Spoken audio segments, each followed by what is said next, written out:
الکتاب والحکمہ، پیغمبر کی جو خصوصیات بیان ہوئیں وہاں وَيَضَعُ عَنْهُمْ إِصْرَهُمْ وَالْأَغْلَالَ الَّتِي كَانَتْ عَلَيْهِمْ، پیغمبر وہ بوجھ اور وہ طوق جو لوگوں کے گردنوں میں تھے ان کو ہٹانے کے لیے آئے تھے۔ یہ نظام تھا، اور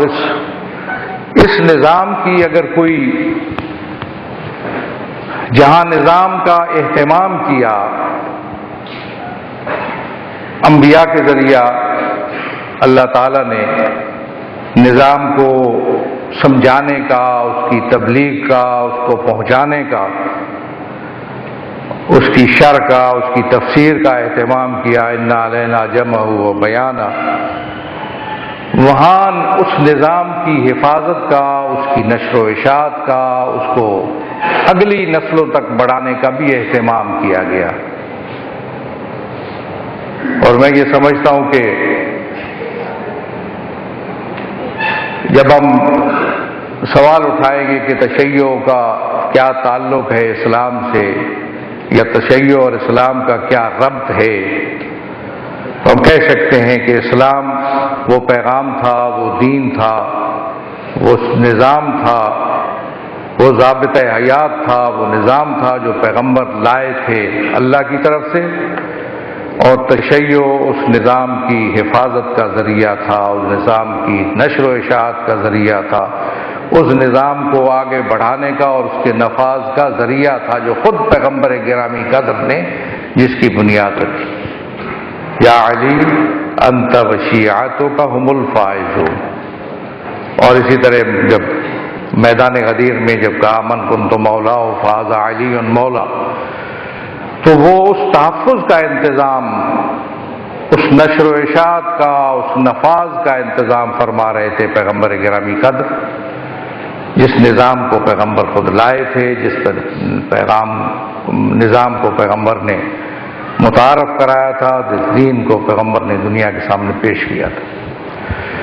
اس کی جو تشریح، عملی تشریح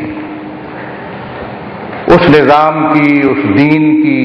جو انبیاء لائے، اس دین کی تشریح جو پیغمبر گرامی قدر نے دنیا کے سامنے دین پیش کیا، جو نظام پیش کیا، اس کی عملی تشریح اگر کوئی کر سکتا تھا تو وہی کر سکتا تھا جس کا تعلق خود پیغمبر گرامی قدر سے ہو۔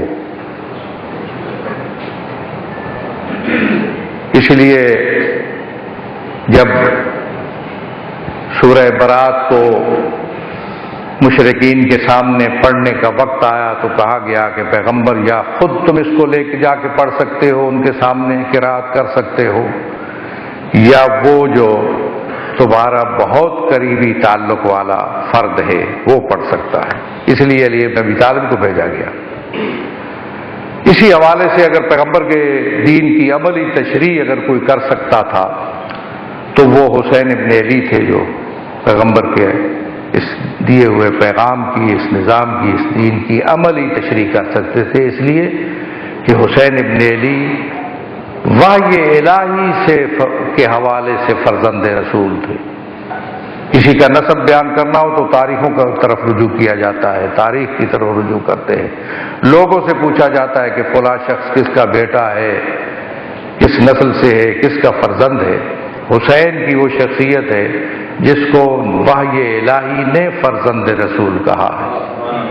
اور وہ اسی حوالے سے چونکہ اگر عملی تشریح کرنا تھی پیغمبر کے نظام کی، پیغمبر کے دیے ہوئے پیغام کی، پیغمبر کے لائے ہوئے دین کی عملی تشریح اگر کوئی کر سکتا تھا تو وہ حسین ابن علی کی ذات تھی۔ درود پڑھ لیجیے۔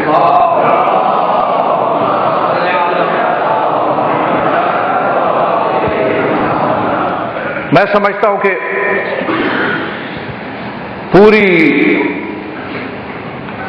پورے اعتماد کے ساتھ، پورے یقین کے ساتھ اور بڑی وضاحت کے ساتھ سید الشہداء نے تشریح کی، عملی تشریح پیش کی پیغمبر گرامی قدر کے نظام کی، لائے ہوئے دین کی، لائے ہوئے پیغام کی، اور بہت سی چیزیں ہماری سمجھ میں آئیں،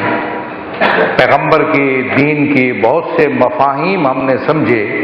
حسین ابن علی کے عمل سے اور ان کی سیرت و کردار سے۔ اگرچہ ان کے سامنے بہت سے نمونے تھے، اور سب سے بڑھ کر ان کے پدر بزرگوار کا نمونہ موجود تھا، جنہوں نے عملی میدان میں پیغمبر گرامی قدر کے دین کو سمجھانے کی کوشش کی، سمجھایا پیغمبر کے دین کو اور پیغمبر کے پیغام کو، پیغمبر کے لائے ہوئے نظام کو، اور اس انداز میں سمجھایا کہ اپنی جان دے دی، لیکن اس دین کے اس پیغام کے راستے سے اور اس کی تفہیم کے راستے سے نہیں ہٹے جو انہوں نے پیغمبر کے ساتھ عہد کیا تھا۔ اس لیے جب ضرب لگی تو انہوں نے فرمایا کہ فزت برب الکعبہ، رب کعبہ کی قسم میں کامیاب ہو گیا۔ بظاہر تو کامیابی نہیں تھی، لیکن وہ اس مشن میں کامیاب ہو گئے تھے، اس ہدف میں کامیاب ہوئے تھے، اس عمل میں کامیاب ہوئے تھے، اس جد و جہد میں کامیاب ہوئے تھے جس کا عہد انہوں نے پیغمبر گرامی قدر کے ساتھ کیا تھا۔ یہی وجہ ہے کہ بہت سی باتیں ہو سکتی ہیں، یہی وجہ ہے کہ جو اصول انہوں نے سیکھے تھے پیغمبر سے، جو اصول انہوں نے سیکھے تھے دین سے، پیغمبر کے پیغام کی روشنی میں جو اصول جاگزی تھے علی ابن ابی طالب کے قلب مطہر میں، ان اصولوں سے کبھی انحراف نہیں کیا، ان اصولوں پر کوئی سودا بازی نہیں کی، ان اصولوں پر کوئی سمجھوتا نہیں کیا۔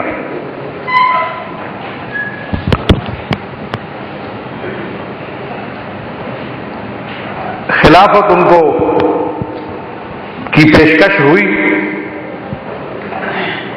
اور پیشکش ہوئی تو کہا گیا کہ ہم 3 شرطیں ہیں، قرآن پر آپ عمل کریں گے، سنت رسول پر عمل کریں گے، اور ایک تیسری شرط ہے اس پر بھی آپ عمل کریں گے تو آپ کو خلافت دینے کے لیے تیار ہیں، حکمرانی آپ کو مل سکتی ہے۔ لیکن چونکہ ان ذمہ تھی علی ابن ابی طالب کے فرائض میں سے تھا اصول کی تشریح کرنا، اس نظام کی تشریح، اس دین اور پیغام کی عملی تشریح کرنا جو پیغمبر گرامی قدر لائے تھے، اس لیے کہا کہ دین میں قرآن پر تو عمل کروں گا، سنت رسول پر تو عمل کروں گا، لیکن اصولوں پر سمجھوتا کر کے کسی تیسری شرط کو قبول کرنے کے لیے تیار نہیں۔ اور اسی طریقے پہ علی ابن ابی طالب کا فرمان جو عام آپ سنتے ہیں، اپنے فرزندان کو سامنے مد نظر رکھ کر کہا کہ کونا للظالم خصما وللمظلوم، یہ بھی ایک اصول ہے کہ ہر ظالم کے مد مقابل رہنا اور ہر مظلوم کا حامی و ناصر رہنا۔ یہی وہ چیز تھی جس کو حسین ابن علی نے عملی پیرائے میں پیش کیا۔ ظالم کے سامنے نہیں جھکے۔ حسین ابن علی کا جو انکار تھا، بیعت سے انکار مدینے کے اندر، یہ کوئی عام چیز نہیں تھی، بلکہ ایک اصول کا اعلان تھا کہ کسی ظالم کے سامنے نہ تو دین نے جھکنے کی اجازت دی ہے جو میرے نانا لائے تھے، نہ میرے باپ نے ظالم کے سامنے جھکنے کی کوئی بات کی اجازت دی ہے، اور نہ ہی میں جھک سکتا ہوں، اس لیے بیعت سے انکار کیا اور فرما دیا کہ مثلی لا یبایع مثل یزید، مجھ جیسا یزید جیسے کہ کبھی بیعت نہیں کر سکتا۔